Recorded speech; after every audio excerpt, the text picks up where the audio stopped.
வணக்கம்.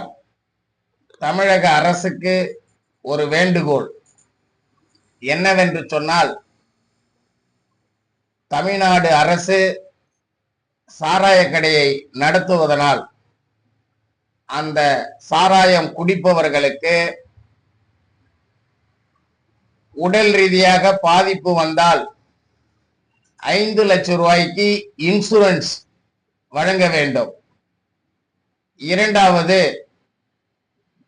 சாராயம் குடித்து வாகனத்தில் சென்றால் காவல்துறை பிடிக்கக்கூடாது, ஃபைன் போடக்கூடாது. ஏன் என்று சொன்னால், காவல்துறையும் அரசு சார்ந்தது, மதுக்கடையும் அரசு சார்ந்தது. ஆகவே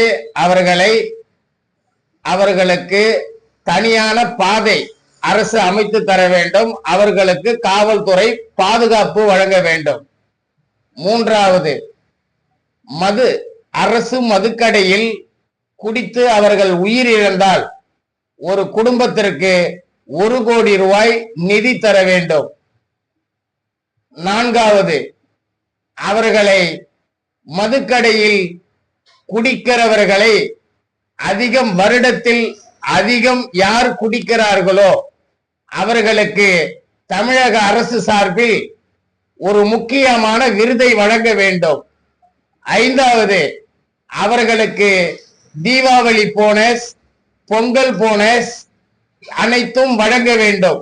இந்த அரசு ஏன் என்று சொன்னால், இப்போது விஜய் மாநாட்டில் 10 ரூபாய் 10 ரூபாய் பாட்டலுக்கு 10 ரூபாய் என்று பாடல் பாடினார்.